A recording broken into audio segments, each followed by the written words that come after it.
Deus, aleluia, glórias a Deus, glória a Deus. Vocês estão animados? Aleluia, aleluia, aleluia, aleluia, aleluia, glória a Jesus. O pessoal está animado mesmo, hein? Então vamos lá, aleluia, aleluia, aleluia, aleluia. Tem alguém com sono aí, não? Tem alguém com sono? Vamos expulsar Morfeu. O senhor sabe quem é Morfeu, irmão Ives? Vamos expulsar Morfeu? Como é que se expulsa Morfeu? Aleluia, aleluia, aleluia, aleluia, glória a Jesus. Aleluia, aleluia, aleluia, aleluia. Glória a Jesus, glória a Jesus, glória a Jesus, glória a Jesus. Aleluia, aleluia, aleluia, aleluia, aleluia. Amém, amém, amém, amém. Morfeu é o Deus do sono. Então, quer expulsar Morfeu? É só dar glórias a Deus. Amém, irmãos? Como é do conhecimento dos irmãos, o irmão João fez uma cirurgia de catarata e ele está se recuperando, né? Fez um olho a semana passada, nessa semana ele fez o outro olho e está se recuperando. Provavelmente, certamente no próximo domingo, se Deus quiser, ele estará aqui de volta conosco. Enquanto isso, eu estou substituindo e hoje eu espero que nós tenhamos aí mais um momento de aproveitamento, de aprendizado da palavra de Deus. Amém, irmãos? Espero que mais uma vez, creio que mais uma vez nós seremos abençoados nesse estudo, na parte dos cânticos e também na mensagem que será pregada com o pregador que há de vir, né? Haja vista que hoje é Santa Ceia lá em João Pessoa, então certamente virá um pregador para trazer a mensagem do Senhor para nós hoje à noite. Amém, irmãos? Então vamos lá, enquanto eu falo aqui, o irmão está ajustando o som para que vocês me ouçam bem. Então, a gente vai ler, nós vamos ler a Bíblia no livro na primeira epístola de João. Vamos todos ficar de pé, por favor. Vamos fazer a leitura. Na primeira epístola de João, no capítulo 5 e o verso 16. Primeira epístola de João, no capítulo 5 e o versículo 16. Vocês me permitam aqui, eu vou dar uma ligada no ventilador, enquanto vocês procuram aí. Primeira epístola de João, capítulo 5 e o versículo 16. Glória a Deus. Foi boa animada para a gente expulsar o sono? Foi bom? Alguém cochila aqui na aula do irmão Gilvan, não? Teve uma vez que eu tive que ir lá e pedir desculpas. Ele só me desculpa, porque eu cochilei tanto que quebrei o pescoço aqui na frente. Foi uma pescaria enorme, né? Mas acho que só eu mesmo, ninguém cochila não, né? Só o senhor não cochila, né, irmão Everson? O senhor é o único que não cochila, né? A igreja é testemunha disso. Amém? Todos encontraram, irmãos? Então vamos ler. 5,16 da primeira epístola de João, que diz assim, ó. Se alguém vir pecar seu irmão, pecado que não é para a morte, orará, e Deus lhe dará a vida. Aqueles que não pecarem para a morte, vou voltar aqui, Deus lhe dará a vida. Aqueles que não pecarem para a morte. Há pecado para a morte, e por esse digo, não ore. Amém, irmãos? Vamos só ler essa parte final. Há pecado para a morte, e por esse digo, não ore. Amém? Podem entrar, irmãos, vocês podem entrar, para que a gente possa fazer a oração todos juntos, para que a nossa oração seja mais forte. Então vamos lá, irmão, vamos orar agradecendo a Deus por mais essa oportunidade, pelo culto de hoje. Apresentemos nossas vidas, este culto, este trabalho de hoje, na presença, nas mãos do Senhor Jesus. Amém? Fecha teus olhos. Pai querido, Pai amado, estamos iniciando este trabalho, rogando ao Senhor que tome a direção, que tome o controle, nós colocamos as nossas vidas em Tuas mãos, colocamos em Tuas mãos a vida de cada irmão que se desloca para chegar aqui na Tua casa, que o Senhor guarde os seus caminhos e os livre de todo mal, para que em paz possam chegar na Tua casa para termos um momento juntos de oração e adoração, meu Pai, na Tua presença. Abençoa desde já os visitantes que haverão de estar aqui conosco para adorar o Teu santo nome, Pai. Aceita, Pai, a nossa gratidão por Tua misericórdia de nos manteres de pé, Senhor, aqui diante da Tua presença, para mais uma vez Te adorar e Te servir, Senhor. Nós oramos pelo culto que há de ser realizado também nas igrejas, ali em João Pessoa, para que o Senhor abençoe nosso pastor, nossos irmãos, e que o Senhor também se faça presente, operando milagres na vida deles, Pai. E aqui, Senhor, nós desfazemos, nós quebramos a ação, a unção de todo e qualquer espírito que seja contrário ao Espírito do Senhor, para que o Espírito de Deus, o Espírito Santo, prevaleça em nosso meio, abrindo as portas dos céus para abençoar a vida de cada pessoa, Senhor, que veio aqui para buscar a Tua face, Senhor. Nesta primeira parte, Pai, apenas o estudo da Tua palavra, mas sendo um estudo, nós dependemos da Tua direção, Senhor. Não há efeito nenhum, Pai, se o Senhor não vier e tomar controle e a direção, Senhor, pois estamos falando e tratando da Tua palavra. Que possamos ter um momento proveitoso, Pai, que o momento dos cânticos possam vir e abençoar o Teu povo, Pai, com a inspiração de cantos que venham direto do coração de Deus para alegrar o Teu povo, e que a palavra que há de ser pregada possa vir, Senhor, com uma força e com um poder libertador para desfazer e quebrar toda a unção, toda a obra, toda a armadilha de Satanás. Nós Te pedimos, Te agradecemos, recebe nossas vidas em Tuas mãos, em nome do Senhor Jesus. Amém e amém. Graças a Deus. Podeis entrar, irmãos, louvado seja o nome do Senhor. Podeis assentar todos, glória a Deus, aleluia. Louvado seja o nome do Senhor, graças a Deus. Conforme nós tratamos no domingo passado, nós falamos a respeito de arrependimento, né? Que há arrependimento que vem de Deus, o verdadeiro arrependimento é aquele que vem de Deus, e o arrependimento que não vem de Deus, vem do coração do homem, este Deus não aceita. E nós citamos ali alguns personagens, como o irmão Samuel frisou, o nome do primeiro personagem, o Judas, um daqueles que na Bíblia se arrependeu, mas o seu arrependimento não teve valor nenhum diante de Deus. Eu sei que a própria ciência diz que você não absorve 40% daquilo que você ouve em uma palestra de 40 minutos ou uma hora, mas, por outro lado, eu sei que aquilo que nós aprendemos a respeito da palavra de Deus, o ensinamento da palavra, ele vai direto na tua alma. Se você tem o Espírito de Deus, se tem uma semente de Cristo dentro de você, tudo que sai desta palavra, ela vai direto para a tua alma. No teu espírito, na tua mente, tu pode até esquecer alguma passagem que foi citada, mas na hora da necessidade, o Espírito Santo te fará lembrar, porque a semente está dentro de você. Amém, irmãos? Glória a Deus. Então, foi tratado de um assunto, na minha opinião, muito proveitoso no domingo passado, e eu pretendo dar continuidade àquele estudo, àquele assunto, falando sobre... Ainda, continuando sobre aquele assunto, e dando tempo, a gente vai falar também sobre pecados imperdoáveis, que são 3 pecados na Bíblia que são imperdoáveis, e dando tempo a gente vai tratar sobre esse assunto. Amém, irmãos? Então vamos lá. A leitura que nós acabamos de fazer, que existem pecados que é para a morte, e esse digo que ore, não ore, Há pecado que não é para a morte, e esse digo que ore.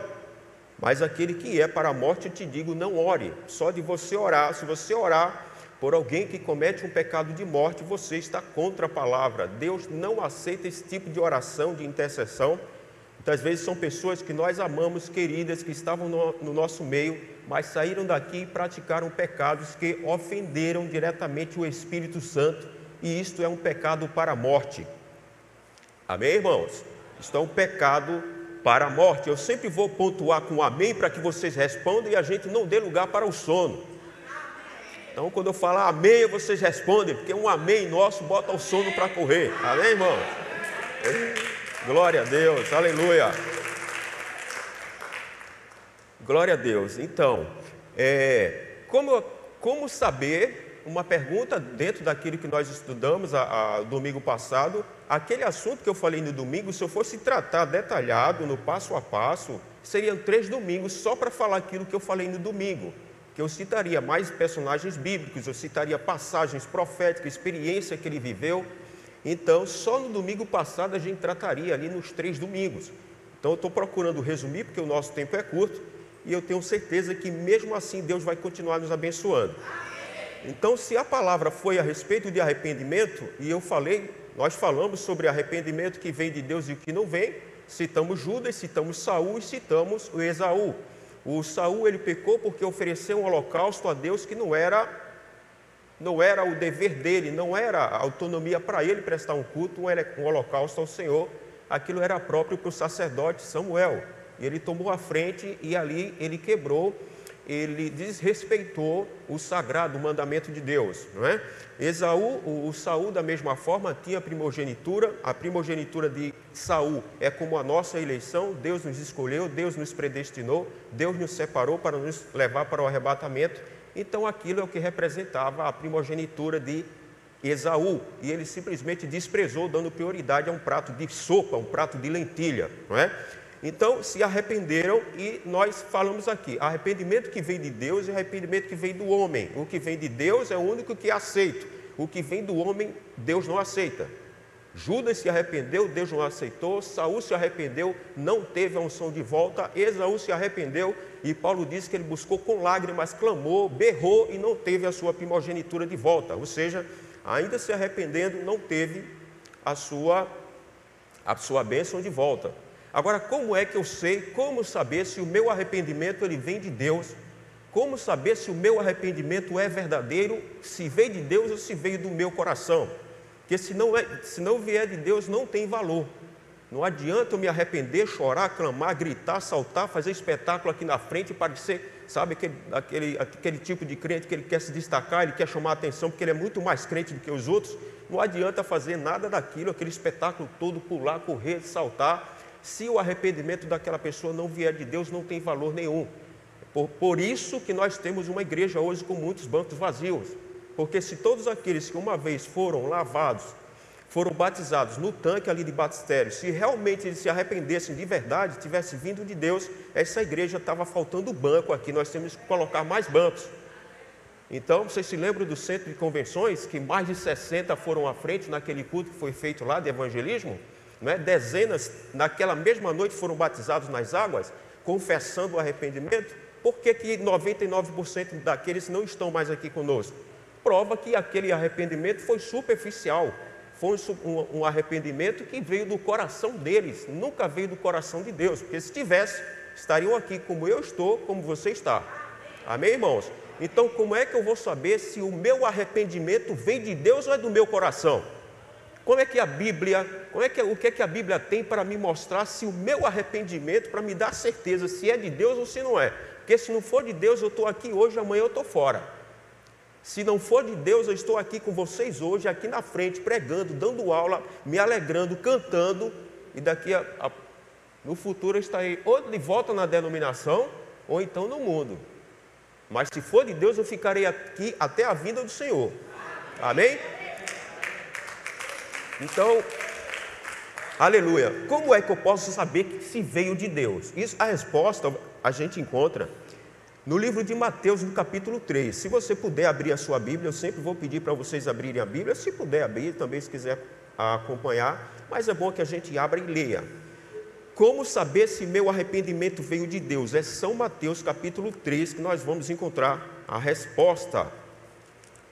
São Mateus, capítulo 3, e o versículo 8, nós vamos encontrar a resposta, que diz assim, bem pequeno versículo: produzi frutos dignos de arrependimento. Como é que eu sei se o meu arrependimento é de Deus ou não? é se a minha vida produz os frutos de uma pessoa que realmente se arrependeu. A minha vida como cristão tem mudado a minha natureza? Eu tenho dado um testemunho de cristão? Tem manifestado em mim as virtudes do Espírito Santo? Ou eu sou o mesmo mentiroso, ou eu sou o mesmo bruto, ou eu sou o mesmo impaciente que eu era antes de conhecer a Jesus? Então os frutos é que vão dizer se realmente o arrependimento é divino ou se não é. Vocês querem um exemplo para isso? É como um funcionário, você tem uma empresa e você flagra um funcionário teu roubando. Estava roubando dentro da empresa, roubou dinheiro do caixa, roubou mercadoria. E você o flagrou de alguma maneira, através de câmera, ou alguém dedurou, enfim, você descobriu o ladrão e você foi lá e chamou o teu empregado e disse: vou ter que te colocar para fora porque você foi pego roubando. E eu vou te dar justa causa, você vai sair sem direito a nada. E o funcionário vem e se humilha diante de você, arrependido, dizendo que reconhece que roubou, que não vai roubar mais, jura de pé junto, te pede uma oportunidade e você acredita, cede a oportunidade para ele, porque ele jurou que não vai mais roubar. Mas daqui a um mês, você o flagra novamente cometendo o mesmo ato. Eu pergunto para você, aquela confissão foi verdadeira? Porque as atitudes, o comportamento, os frutos dele mostrou que aquela confissão com lágrima, com choro, não teve nada de sincera. É mesmo assim como o pecador vem chorando, clamando aqui no altar, confessando ao Senhor arrependimento, mas Deus sabe que no coração dele é só mental, é só superficial. Na verdade, lá na alma não tem arrependimento nenhum. É como o marido que tem um ato de infidelidade para com a esposa e ela descobre e chega para ele e diz: você não é digno de continuar debaixo desse teto, porque você não me respeitou. E ele reconhece, se ajoelha, mira, pede uma nova chance, diz que não vai praticar mais aquilo e a esposa perdoa. Mas daqui a um mês o camarada está de volta lá no braço da amante. Foi sincero? Mas se realmente aquele arrependimento veio da alma, se realmente ele confessou e não vai praticar mais, se é verdadeiro, nunca mais ele volta para os braços da amante. É assim. Mesma forma é com Deus, amém? O verdadeiro arrependimento te faz viver uma vida digna do Evangelho, manifestando os frutos do Espírito Santo, amém, irmão? Se você mentia, você não mente mais, roubava, não rouba mais, traía, não trai mais, amém? Furtava, não furto mais, era impaciente, era estúpido, eu trabalho contra a minha natureza para vencê-la todos os dias, porque agora eu fiz um arrependimento, uma confissão, e desejo viver uma nova vida em Cristo Jesus. Amém, irmãos? Então, como saber se o meu arrependimento é verdadeiro? Os frutos é que mostram. Louvado seja o nome do Senhor. Então, continuando dentro desse assunto, nós vamos falar sobre confissão. Está tudo dentro de arrependimento, né? Confissão. Eu vou citar aqui 2 personagens na Bíblia para a gente fazer uma comparação de confissão e vocês vão aí ter uma noção do que também é uma verdadeira confissão e o que não é uma verdadeira confissão. Amém? Confissão está ligada ao arrependimento. Se arrepende, há uma confissão. Arrependimento nós sabemos quando é de Deus e quando não é. E uma confissão. A Bíblia nos mostra esses 2 pontos claramente. Nós temos na Bíblia, no livro de Josué, no capítulo 7, aquela passagem de Acã. Livro de Josué, no capítulo 7, se você puder abrir, Josué, capítulo 7, todos nós conhecemos aquela passagem de Acã,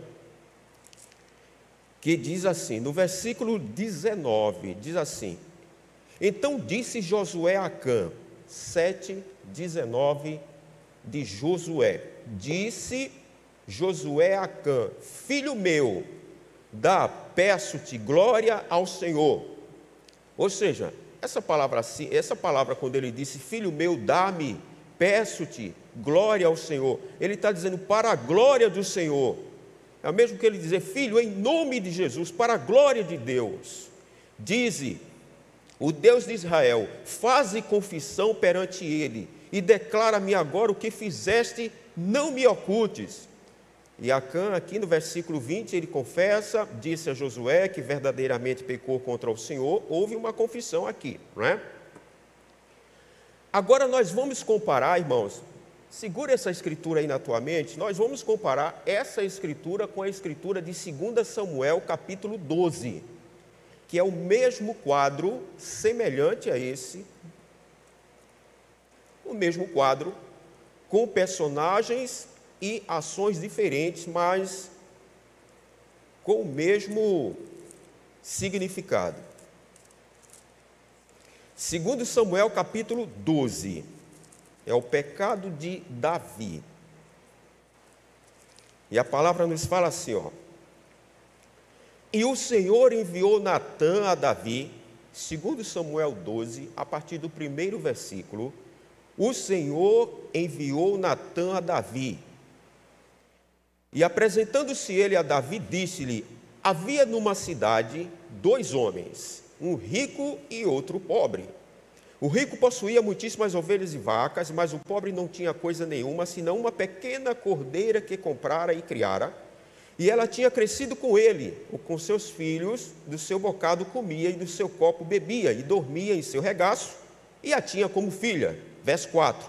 E vindo o viajante ao homem rico, deixou este de tomar das suas ovelhas e das suas vacas para assar para o viajante que viera a ele, e tomou a cordeira do homem pobre e a preparou para o homem que viera a ele. Verso 5. Então disse Davi em seu furor, quando se acendeu de grande maneira, ele disse: viva o Senhor, que digno de morte é o homem que fez isso.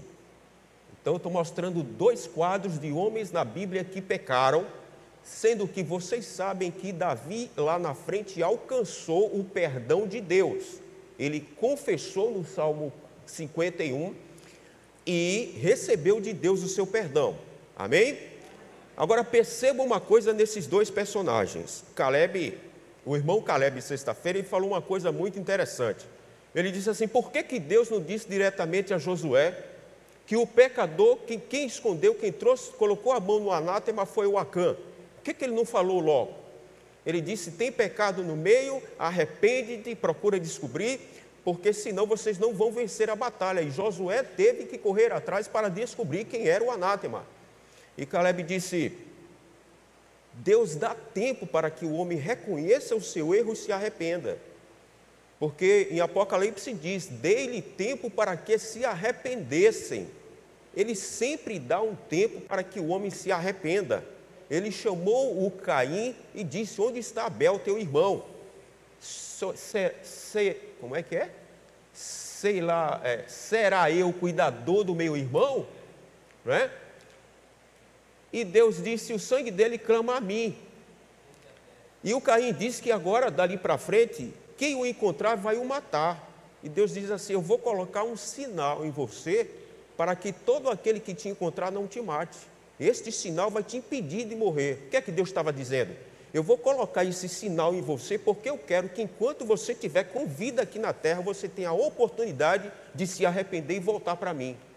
Vocês entenderam por que Deus deu, entre aspas, essa eternidade de vida a Caim? Porque o homem peca, mas o desejo de Deus é que ele reconheça, se arrependa, confesse e volte para o Criador.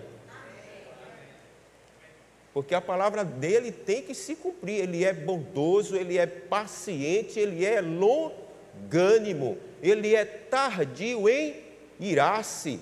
Ele sempre dá para o homem uma oportunidade.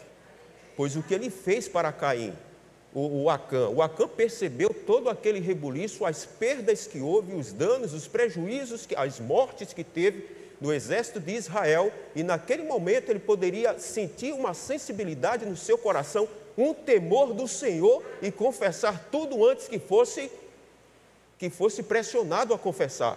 Aí é que está a diferença, irmão. Aí é que está a diferença. Conta-se a história de um certo pregador mundial, um evangelista, eu acho que é Jim Swaggart o nome dele, estou falando porque está no YouTube, um grande evangelista de multidões, e esse homem ele foi acusado de cometer adultério. Ele estava saindo com uma mulher e até então se ouvia os murmúrios, sabe? Os comentários de que ele estava em adultério, de que não era digno de continuar no ministério evangelístico.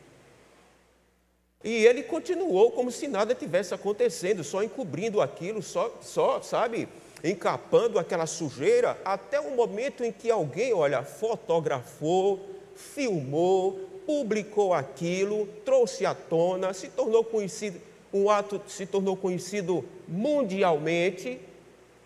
Aí depois disso é que ele vem diante do público, diante da igreja e confessa o pecado dele, dizendo: eu não sou digno de continuar no ministério porque eu pequei, porque eu traí, por isso que eu estou me afastando. Mas depois que tudo foi descoberto, por que ele não confessou antes que a bomba estourasse?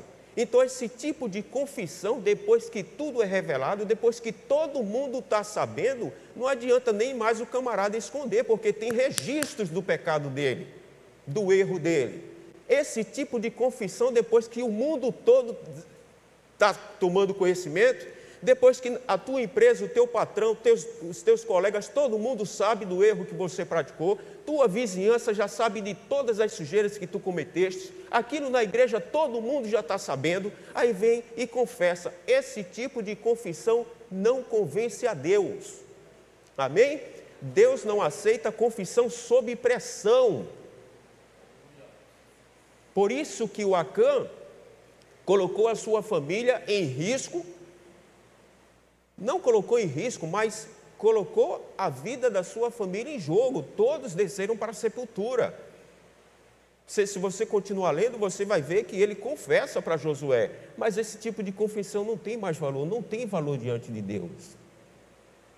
E o Acã desceu para a sepultura, não só ele, mas toda a sua família, nos ensinando que um erro, um pecado que um pai de família, ou uma mãe, um membro, uma filha, um filho dentro de casa, um único membro, um pecado que ele traz para dentro, ele pode destruir não só ele, mas toda a casa, toda a família. Foi o que aconteceu com o Acã. Por causa dele, talvez a esposa não tivesse ligação nenhuma com aquilo, muito menos os filhos. Mas quando o juízo de Deus veio, não foi só apenas sobre ele, mas sobre a mulher e sobre os seus filhos, e vocês sabem a história, foram apedrejados e queimados por causa do pecado de um só. Então, confissão é o assunto que nós estamos tratando aqui. Tanto quanto que nós vamos para Davi o mesmo quadro. E o próprio Davi, com a sua boca, decretou a sua destruição, que este homem é digno de morte, contra ele mesmo, sem saber. E o Natan vem e diz: este homem é você, Davi. Este homem é você, Davi. Aí eu pergunto para vocês: Deus aniquilou Davi? Por que Deus não aniquilou Davi? Houve confissão, reconheceu, pagou um preço, foi caro o preço. Deus não aniquilou, por quê? Porque o arrependimento veio daquele ali, ó. O mesmo quadro, irmão. Davi confessou porque foi pressionado. O profeta teve que vir, até aquele momento ele estava encobrindo a imundície dele. Mas pelo aperto do profeta, pela pressão, aí ele veio e confessou sob pressão.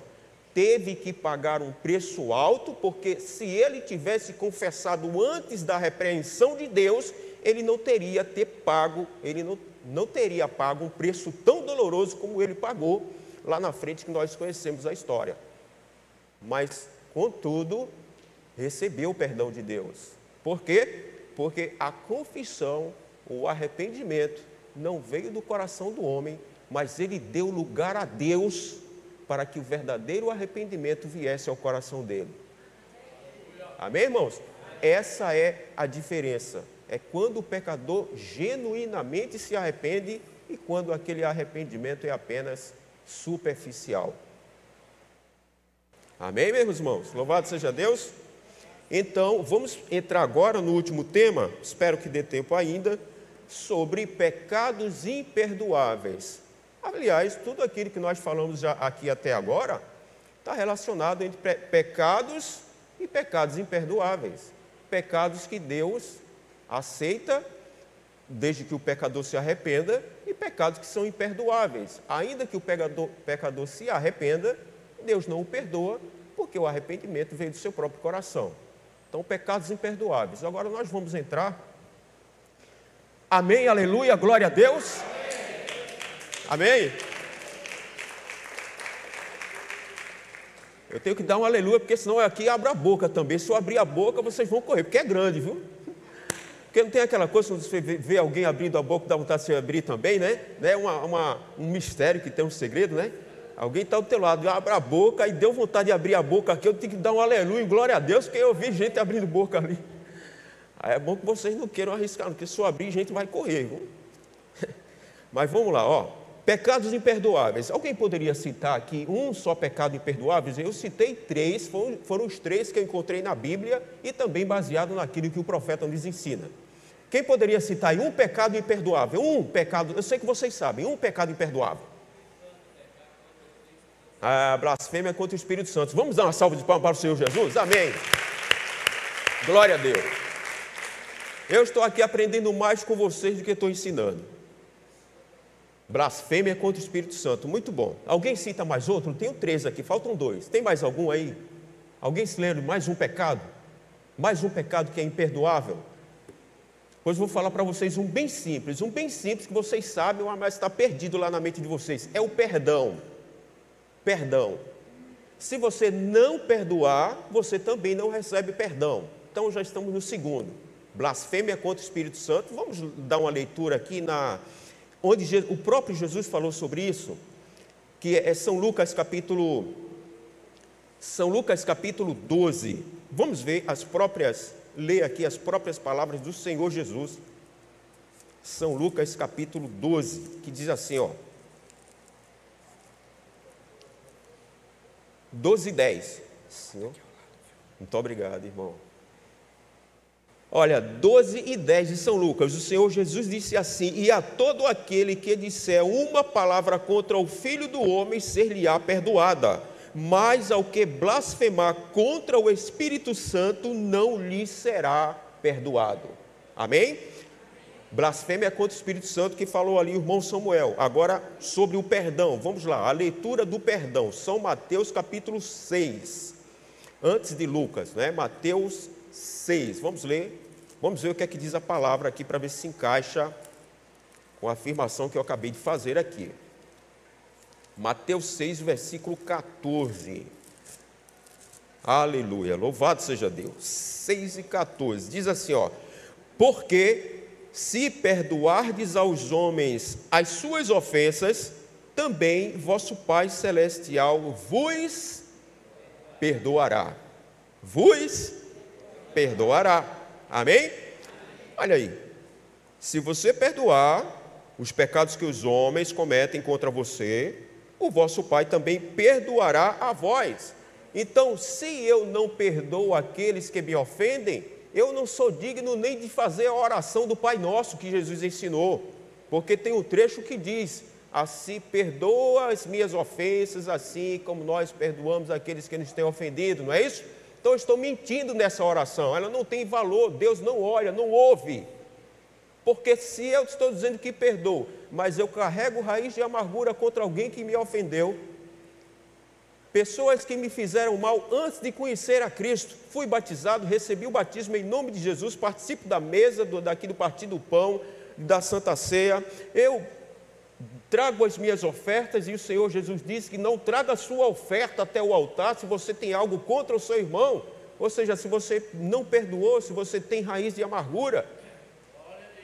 Então, se eu ainda carrego mágoa, rancor de alguém que no passado me ofendeu, uma má criação que eu recebi, maus tratos de um tio, ou seja lá de quem for, de um vizinho, de um avô, ou o marido ofendeu, traiu, e você carrega aquilo no teu coração, meu irmão, você não recebeu o perdão de Deus. Isso é a palavra que está dizendo. Está correto?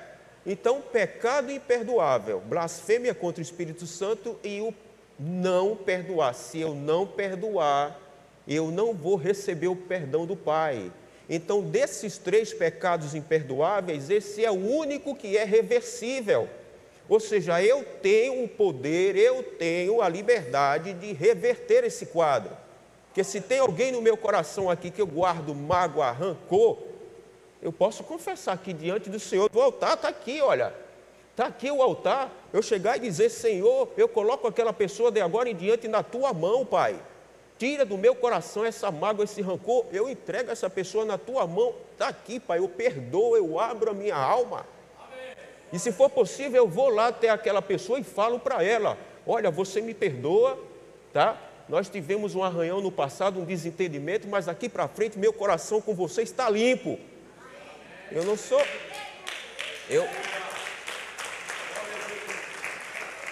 Eu não sou obrigado daqui para frente a estar andando lado a lado com aquela pessoa, mas uma coisa diante de Deus eu tenho certeza, rancor no meu coração contra ela eu não tenho mais. Então, meu irmão, quando eu limpo o meu coração, tiro toda a sujeira, aí aquele Deus que é santo, aquele Deus que é puro, agora Ele faz do meu coração o seu trono. Amém? Glória a Deus. Pecados imperdoáveis, esse é o único que é reversível. Eu posso voltar, tirar essa sujeira e o meu coração volta a ser um trono de Deus. Blasfêmia contra o Espírito Santo. Poucos dias uma irmã perguntou o que é blasfemar contra o Espírito Santo? Porque nós ouvimos muito isso, mas uma explicação mais clara. Irmão, olha só, nós falamos sobre Saul, que ele foi rejeitado, sobre Esaú, que foi rejeitado, mas nenhum desses dois blasfemaram contra o Espírito Santo. Nem o Esaú e nem o Saul. Nenhum dos dois. A diferença da blasfêmia para o que eles praticaram é que eles desprezaram a palavra. Eles fizeram descaso. O Esaú olhou e disse, a minha primogenitura não vale de nada diante de um prato de sopa, de lentilha, de pirão. Ele colocou, ou seja, ele desvalorizou aquilo, ele desprezou. O Esaú da mesma forma, só presta um holocausto ao Senhor um sacerdote. Ele disse, essa palavra para mim não vale, eu como rei tenho autonomia, liberdade, eu tenho poder, faço o que eu quero, eu sou rei de Israel, eu mesmo vou fazer o holocausto. Ele negou a palavra de Deus? Não, ele desrespeitou a palavra de Deus. E a palavra diz que esse tipo de pecado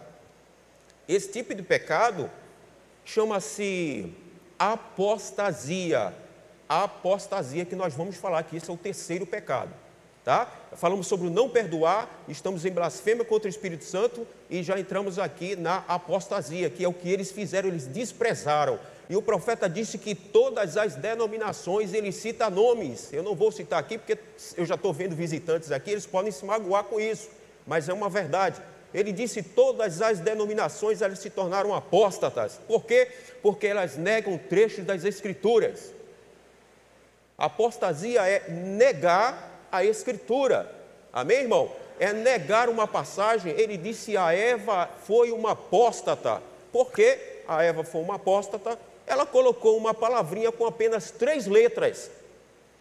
O diabo olhou e disse assim, é assim que Deus disse, se comeres do fruto da árvore do conhecimento do bem e do mal, morrerás?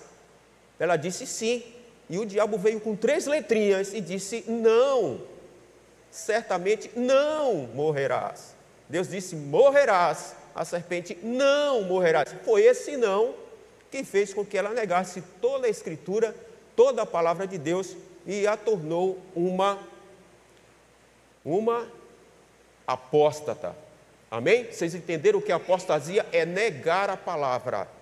Todas as denominações nesta noite, elas estão reunidas como nós estamos aqui. Tem um grupo de adoradores, tem corais cantando, tem líder de cântico, tem pregador, tem palavra sendo pregada, mas eles negam passagens da Bíblia. Chega lá para eles e diz assim, não existe trindade. Eles botam você para correr, porque eles têm a trindade lá como sagrado, sendo que esta palavra não existe na Bíblia, foi criada por homem. Chega lá para eles e diz, o batismo correto não é no nome Pai, Filho e Espírito Santo, não é no nome do Senhor Jesus Cristo. Eles vão botar você para correr porque eles negam a palavra. Você vai chegar lá e vai ter mulher pregando em cima do púlpito e sendo pastora, você diz, Paulo disse que isso é uma abominação. Eles também vão botar você para fora porque eles negam a palavra. Por isso que o profeta disse, todas elas são apóstatas. Amém, irmãos? Vocês entenderam o que é apostasia? Louvado seja Deus, o tempo já está se encerrando. Eu vou entrar aqui para finalizar rapidinho sobre blasfêmia contra o Espírito Santo. Eu já mostrei que Saul desprezou a palavra, Esaú desprezou a palavra, Esaú e o Saul. Mas a blasfêmia contra o Espírito Santo é quando você usa uma palavra agressiva, quando você agride o Espírito Santo, é uma agressão. Apostasia é desprezo, blasfêmia é agressão ao Espírito Santo. O Senhor Jesus disse, conforme nós acabamos de ler, vocês podem falar do Filho do Homem, vocês podem chamá-lo de charlatão, vocês podem chamar-me de mentiroso, vocês podem me chamar de Beelzebu, príncipe do demônio, porque até esse momento vocês estão atacando a carne. Lembra que nós falamos domingo de pecado na carne e pecado na área espiritual? Então Jesus disse, enquanto vocês estiverem atingindo esta carne, vocês podem bater, chicotear, fazer o sangue correr, escorrer, tem perdão para vocês, mas a partir do momento em que vocês blasfemarem contra o Espírito Santo, este que está dentro de mim, entendeu? Aquele que estava dentro dele, se vocês blasfemarem contra esse aqui, ele não tem perdão para vocês, porque vocês já saíram da área material e entraram na área espiritual. Amém, irmãos? E nós temos aqui aquela passagem de Estevão, a passagem de Estevão, em que ele estava ali sendo apedrejado, ele olhou para o céu e disse, veja o céu aberto e Jesus Cristo à direita de Deus. Vocês lembram dessa passagem? E um deles gritou e disse, blasfema, isso é uma blasfêmia. Porque para eles aquilo era uma blasfêmia contra o Espírito Santo, um pecador abominável, porque eles tinham um cristão como abominável, dizer que estava vendo o Espírito Santo, os céus abertos para eles era uma blasfêmia, eles tomaram aquilo como uma agressão ao Espírito Santo. Amém, irmãos? Eu teria bem mais assim assunto para a gente continuar aqui, mas como eu falei, o tempo é curto, eu vou estar encerrando por aqui, eu espero que tenha ajudado vocês aí de alguma forma, amém, irmãos? Olha, a última passagem aqui, eu vou citar aqui, só uma passagem que o profeta disse aqui, ó, ele falou assim, ó, a mensagem Israel e a igreja, na mensagem Israel e a igreja, sobre blasfêmia contra o Espírito Santo, é quando você agride, quando tem uma agressão. Ele disse assim, ó, ele fez assim, observe quão perfeito é Jesus, rejeitado pelos judeus, enviou de volta o Espírito Santo, e eles riram deles e zombaram deles, e disseram, eles estão bêbados com vinho. Vocês se lembram que lá no dia de Pentecostes eles desceram falando língua e profetizando, eles disseram, estão embriagados. O profeta está falando sobre essa escritura aqui, eles disseram, eles estão cheios de vinhos, estão bêbados. E Jesus disse, você pode blasfemar contra mim, você pode, mas quando você fizer isso contra o Espírito Santo, nunca será perdoado. E no parágrafo 175 ele continua dizendo, e aqueles judeus chegaram lá e disseram, bem, aqueles homens estão cheios de vinho, eles estão bêbados, e zombavam, sorriam, e não mais de 30 anos, ele disse, não mais de 30 anos depois daquilo, ou melhor, desde então, desde aquele momento, até o dia em que Tito cercou as muralhas de Jerusalém, e eles devoraram os filhos uns dos outros, e massacraram e queimaram o templo. Ele disse, por conta daquela afirmação, daquela palavra, de dizer que a manifestação do Espírito Santo vinha de um grupo de bêbados, de embriagados, só por falarem aquilo, eles usaram uma palavra de agressão. Tito invadiu, cercou Jerusalém, e eles tiveram que comer a carne um dos outros lá em Jerusalém. Eles disseram, e nunca foram perdoados, porque eles usaram uma palavra de agressão. Amém, irmãos? Só para finalizar, eu espero que tenha ajudado vocês, e numa próxima oportunidade, domingo que vem, o irmão Gilvan estará aqui, e com certeza eu creio que ele possa dar continuidade e trazer mais algo a respeito da palavra para nos ensinar, para nos ajudar, amém? Vamos ficar de pé, irmãos, louvado seja Deus. Glória a Deus, fechamos nossos olhos, Pai querido, Pai amado, te agradecemos, Senhor, porque o Senhor sempre toma o controle das coisas, e rogamos a Ti, Pai, dá continuidade, Senhor, a este culto, que tudo esteja debaixo do Teu controle, Senhor, e que possamos ter sido ajudados, que os Teus ensinamentos possam estar tatuados em nossos corações, Senhor, porque a Tua palavra é vida para cada um de nós. Nos abençoa, fica conosco, no nome do Senhor Jesus. Amém, amém. Se você acha que merece, dê uma salva de palmas bem forte. Louvado seja Deus.